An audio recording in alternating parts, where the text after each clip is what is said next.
This is White Plains Week, the weekly roundup of White Plains, Westchester, and world news. With John Bailey, editor and publisher of the daily internet newspaper White Plains Citizen Net Reporter, WPCNR.com. Jim Beneroff, editor and publisher of SuburbanStreet.com and WhitePlains.com. White Plains Week, what's happening, who are the newsmakers, what's in store for the future.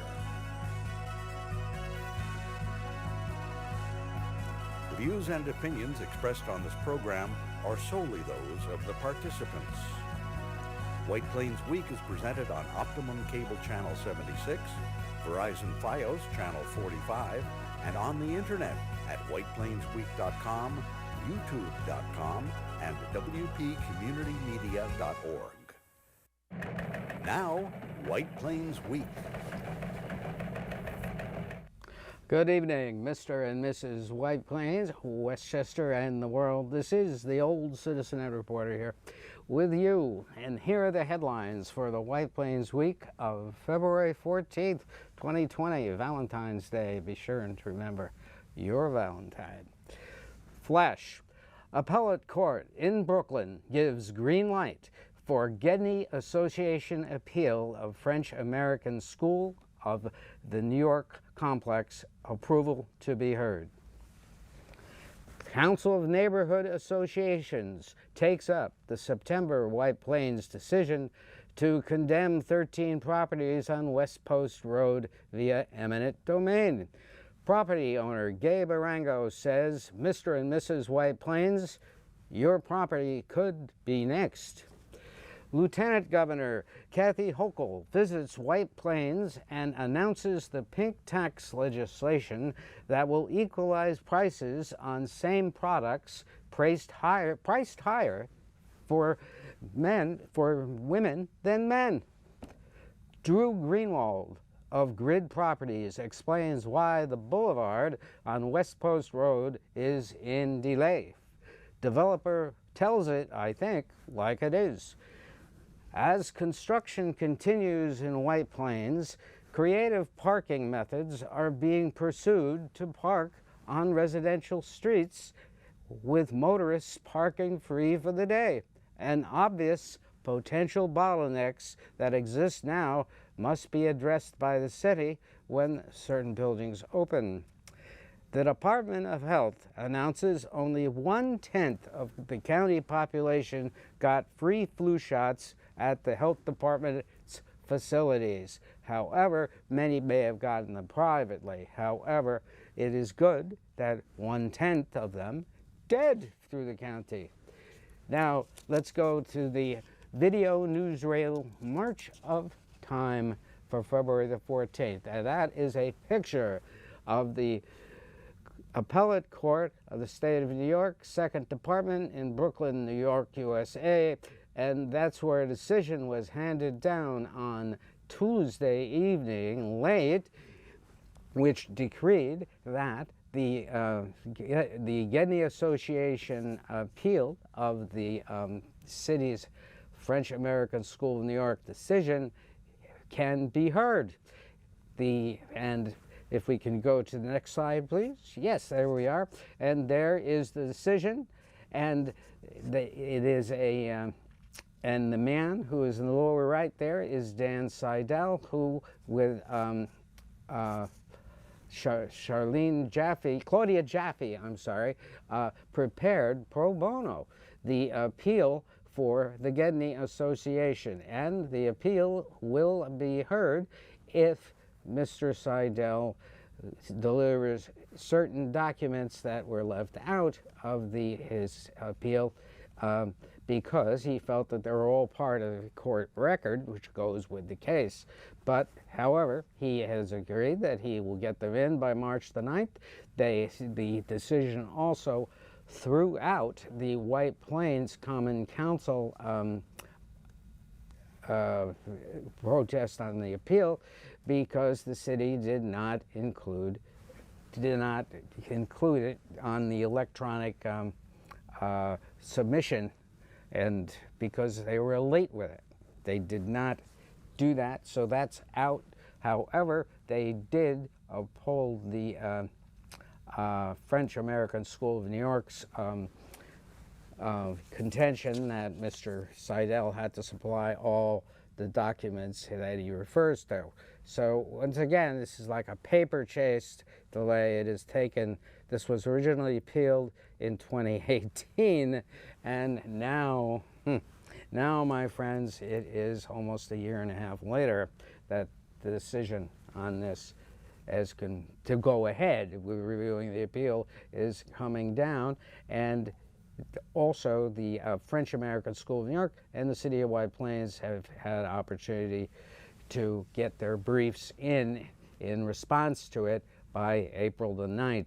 So after April 9th, it will be put on the calendar, but that's a question as to how long it will take before the appellate court justices hear the actual arguments.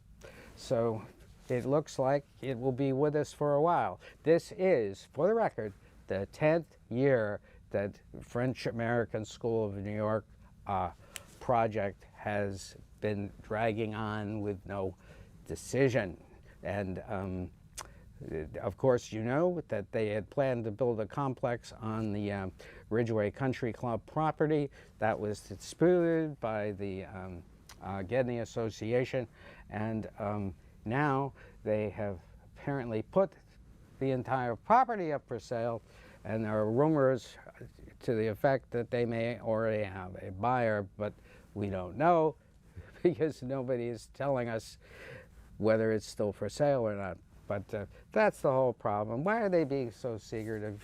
It's advertising. You say, yes, we are putting up a sale, and whatever. I mean, the secrecy surrounding this stuff is beyond belief. It is to their advantage if they're trying to sell the property to come on the show and take a walk around the property and see it. I would do that free. I'd walk around that property. But no. I mean, I tell you, I shake my head. Now, next in line, the eminent domain was the big topic at the Council of Neighborhood Associations Tuesday evening.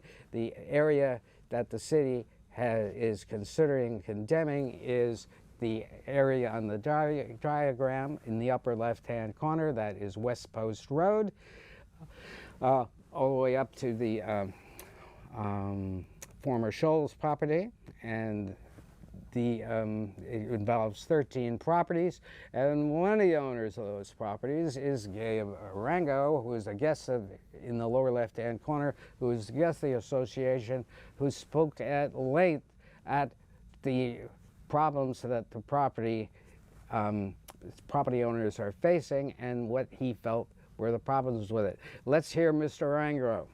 Makes politicians. Unity makes a country, and we together can succeed. However, not just to oppose or in favor, it's up to our conscience. What I'm saying at the end of what I'm explaining tonight is, let's do the things the right way. If you want to take something, present the facts properly. And this is what has been done improperly here, and that's why we protested, and I'm here. I'm here because unfairness of the way the lawyers present to the City of White Plains, the City of White Plains presented to us the whole thing. So I'd like to thank you very much for listening to me. And is anything I can do, please? When is your next meeting? Next meeting is going to be March 6th. I was told that by, they haven't communicated with me yet. They have to communicate with the lawyers now. That's why we have a lawyer in charge. Now, by the way, Leanne Watkins is the person who's doing all the legal procedures in our behalf.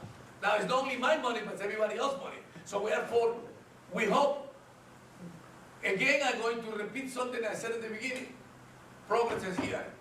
White Plains is a wonderful city, but let's do the right thing. Right. Because otherwise, we're going to bulldoze your neighborhood, and your neighborhood. It's all we have to be strong as a Council of Neighborhood Association. Thank you very much. That's what his fear is, that if the city can just simply decide they want to do something for a developer, rumor has it that these properties are being eyed for Montefiore White Plains High School expansion in some way, and that's a rumor because they aren't saying they're particularly interested in the property yet, but the city hasn't even said what their plan is to put there. Now, so therefore, and the eminent domain has been upheld by the U.S. Supreme Court in the Kelo versus New Haven decision, but even though their house was torn down in New Haven for that development, nothing has been built.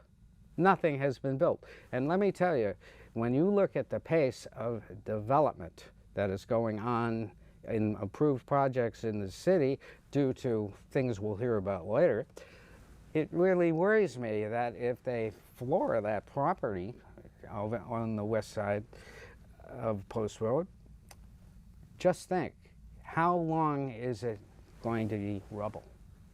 Just think about that. We'll find out a little bit more about it at the end of the show if we have time. Now, Kathy Hochul, the Lieutenant Governor of New York State, visited White Plains on Thursday afternoon over at the YWCA to explain the pink tax initiative. That's Ms. Hochul in the upper right-hand corner. And let's hear what she has to say about the pink tax. Lessons of these others brings us to today, where our administration has had such an aggressive agenda to protect the rights of women and children, whether it's eliminating the pay disparity that exists. And we've talked about this many times, that we may be 90 cents on the dollar for white women, but if you're a Latina, it's about 55 cents on the dollar. African-American women, maybe 65 cents on the dollar. So there's still a pay gap that exists. And we've worked very hard to eliminate that, whether it's banning salary questions when you are one for a job. I remember my first job on Capitol Hill. I had come from a law firm. I had no idea how to negotiate. I just took the $20,000 pay cut that I thought would be appropriate, not knowing that the men with me who were not lawyers were making $10,000 more.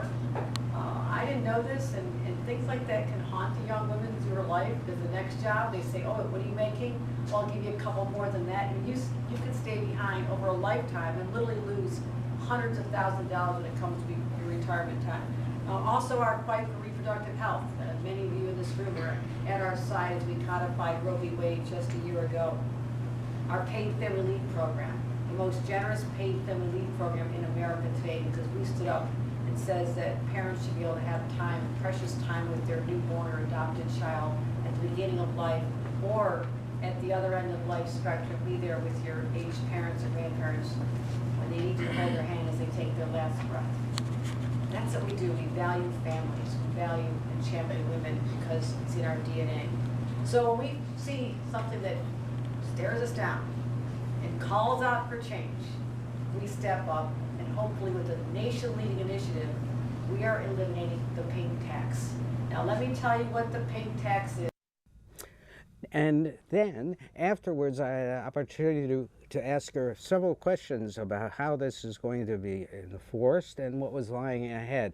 Let's go to that. Okay, what is the procedure ahead to... This pink tax has to be passed as part of the governor's budget. It's been proposed. It was proposed first in December. And what we're going to do is make sure that this gets the support from the community. That's why I'm here at the YWCA here in Westchester. I just came from Long Island. We're traveling the state with this message, but we need support from the citizens to get to their legislators to make sure that it stays in the budget. When will the... do you anticipate any opposition from industry on this? There could well be, but we encourage them to work with us to make sure that this discrimination ends, because there is no justification. And finally, how will it be enforced among the individual retailers? The Attorney General will have the ability to bring rights of action after getting a notice from a aggrieved consumer, someone who brings it to their attention. They'll have the ability to bring it to the Attorney General. The Attorney General can commence a lawsuit or give them time to give a rational explanation. A 5-day notice to say, well, the reason the price is such and there's a differential is because of these components or this pricing that's different for these elements of the product. So we'll listen to some rationale, but it better be good. So this raises a question. If this is going to be depending on individuals to report this price differential, how is that going to be funneled in? There's a lot of details of how this is going to be enforced if they actually pass it in the budget, and that has to be looked at carefully, whether the Westchester County Department of Consumer Protection will do spot checking around. I mean, a lot of details to come. Basically, the pink tax is occurs when two products that are essentially the same are packaged differently and the women's is priced higher. And that is what the quote pink tax unquote is. Anyway, it's an interesting effort. We'll see how it turns out. Now, last week at the Common Council, Drew Greenwald of Grid Properties took the podium. He is a principal of Grid Properties, which owns the area on the west end of Post Road that has been flat and has nothing built on it in 4 years. And he explained the delay. It's important to hear him. A lot of changes. I remember being here last year and the year before talking about the extension, and the trends that are going on in retail are still, working their way out. The types of tenants, the mix has changed a lot, and there's a whole bunch of new tenants that have sort of come onto the, onto the landscape, and trying to make deals when a lot of these tenants are selectively choosing the sort of the first places to go means everything takes longer. But we are engaged in discussions with the tenant mix that we think is, ideal for the site. It's always been about creating a pedestrian experience, about walkability. It's always been about encouraging, bicycle traffic to the site, storage on the site. It's always been about, the small kind of mix of tenants that make for a, great environment, mixing the right types of food with the right types of small uses, fitness uses, which are becoming, even more popular than they were when we first had a concept for this site that had something called B-Fit, which was a combination of boutique fitness uses. The number of those types of uses that have come to Westchester has dramatically increased. So we would imagine that component will get larger, and certain other components of the project will change. But we continue to push the site at all ICSC events. We continue to meet with the tenants that we're targeting, and we're not ready to say that this isn't possible. We tend to work on retail projects that could take 10 years. That's what we do. We've been doing it for a long time, and the way you get the kind of project you want is that you come up with a good idea that you're committed to. You adjust the idea based on what's happening in the world and the constituents that are to be served by the project, and you just keep plowing ahead. And that's what we continue to do. We continue to invest and to pay for the presentations that have to be done, to keep paying our real estate taxes. And I think we own the site free and clear, so we don't have to worry about the pressure of lenders coming down on us and saying, oh, gotta get going right away. We want to do it right, and we're committed to doing it right. And if you've seen other projects that we've done, we think that we do retail right. So he also said that they are close to signing the developer, the major tenant that they've been working on for about 3 years, and that is the linchpin of getting the project started, because then other retailers will jump in once they see that a large big name tenant has decided to go buy into the project.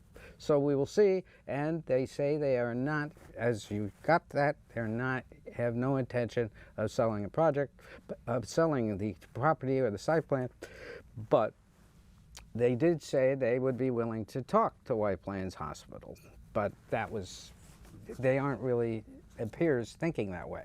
Now, speaking of White Plains Hospital, we have gotten wind of some traffic problems developing around the new construction. They go to the next slide, and that construction is right there on the corner of Longview Avenue and Maple. There's the Kensington the assisted living center on the right. And what is happening is that I can see in the future, when this building opens, a lot of traffic congestion, because Longview, which goes between the Kensington and the construction in progress, is a 2-lane road. And there's no place to expand it because the Dickstein Center and the new building going up are like right flush to the road. Incredible that they approved this for the hospital, but they did. Now, what I believe is going to happen is you're going to have long view backups, and this is going to create a traffic problem of the first order. And Longview is one way. So this is something the city has to look at. How is the traffic going to flow when this new site opens with hundreds of doctors going in there? And also, you've got a lot of patients going in there. Where are they going to park? It would make sense that perhaps maybe the city will build them a new parking lot across on land they condemn on West Post Road, as we spoke of earlier, which I think would be another one of those giveaways. City builds parking lot, they get a fee from the hospital for using it, but really, I don't think White Plains should be in the business of building parking lots for organizations, which they seem to a trend that they have developed over the years. And now another street, if you have the slide back, another developing problem is happening is on Green Ridge. There is a free parking during the day for a couple of hours, and what is happening there is that their cars are filling up that Green Ridge area, parking for 2 hours, moving the car, and parking again. And this is becoming quite a issue in the neighborhood. So those are a couple of problems that the city really has to start thinking about. Now, moving along, I want to go back to the Council of Neighborhood Associations meeting on Tuesday night, and Ruth Marie Hicks presented a presentation about the eminent domain that was done in the city in the past, and it's interesting to see the impact of that. Let's watch that. All right. The White Plains Urban Renewal Project was a massive reinvention of our downtown and did take almost 2 decades. The downtown was almost completely rebuilt into the form you see it today, somewhere between the mid-1960s and mid-1970s, late 1970s. An eminent domain was used extensively to clear the path towards a more modern and what they would call healthy city. But big ideas like this do not come without a cost to local residents and businesses. And here's a quick look at what the costs were so we can get some perspective on it. Okay, first is the history. The White Plains Urban Renewal had its origins in the Housing Act of 1954. And that act created a shift in emphasis from replacing substandard residential housing to a more commercial industrial type of redevelopment that would displace people. It wasn't meant to improve the living conditions necessarily of the people who were there. It changed to being a method of creating higher end housing, more businesses, and not necessarily providing for the current residential residents. Okay, and across America, this act created buzzwords like renewal, revitalization, redevelopment. It all had a real optimistic ring. And it was hard for officials to look away from federal and state money for these large projects. So by 1956, White Plains Common Council and the mayor were quietly and informally working on their own urban renewal plans. And here's a quote from Ben Himmelfarb, who wrote in the White Plains Public Library blog. There is a whole section, there's 2 boxes of news clippings and information on White Plains Urban Renewal Project. And I went through that about a week ago. It's quite interesting. And on the blog, this is what he wrote. Their progressive democratic tone belied a more autocratic reality. Many projects progressed without the sort of consensus or support that one might expect for projects that included generous use of eminent domain by the government and forced many people to leave their homes. In White Plains, urban renewal progressed at a typically slow, bureaucratic pace, delaying any sense of imminent change until it was too late for people opposed to the original project to leverage residents' urgent concerns into any form of effective political resistance. So it just plowed ahead. There are some news clippings that I found from the Reporter Dispatch, which was the local rag of the 1960s. And the headline said, "There's a need for aid in relocating 942 families and 442 individuals, or 1,384 households.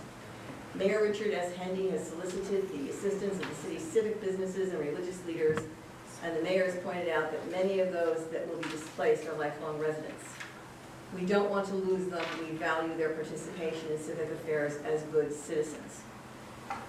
And this was the second of such appeal within a month's time that I found in these files. At that time, new residents under construction, but not anywhere near completion, were on Lake Street, 95 units, Carapa Street, 40 units, DeKalb, 169 units.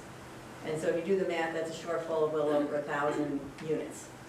And that they were still plowing ahead with the renewal process.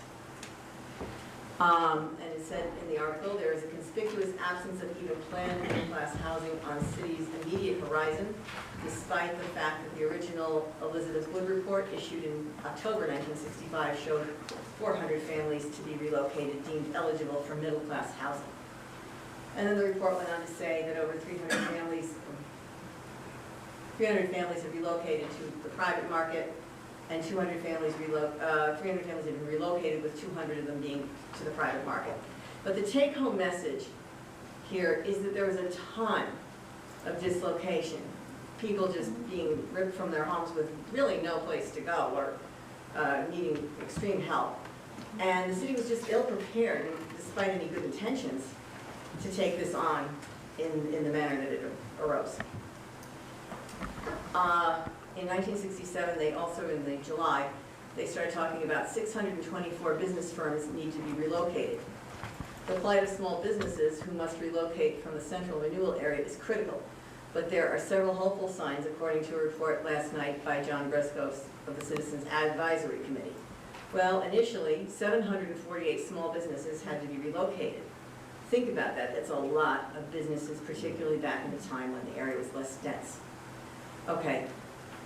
And at the time, they had 124 had found new locations or had closed up shop.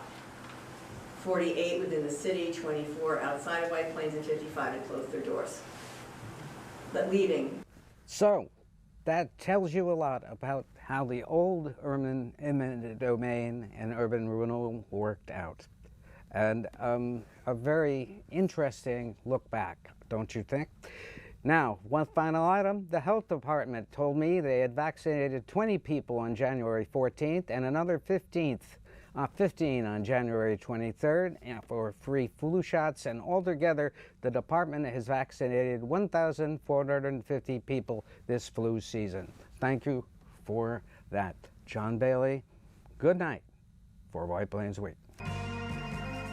This has been White Plains Week.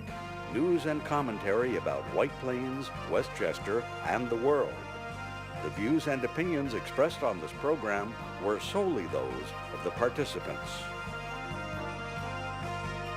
White Plains Week, produced by White Plains Citizen Net Reporter, and presented on Optimum Cable Channel 76 and Verizon Fios Channel 45.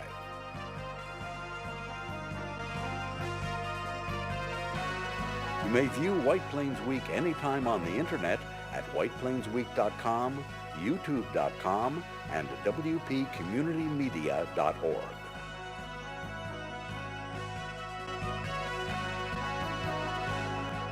For White Plains Week, this is Peter Katz speaking.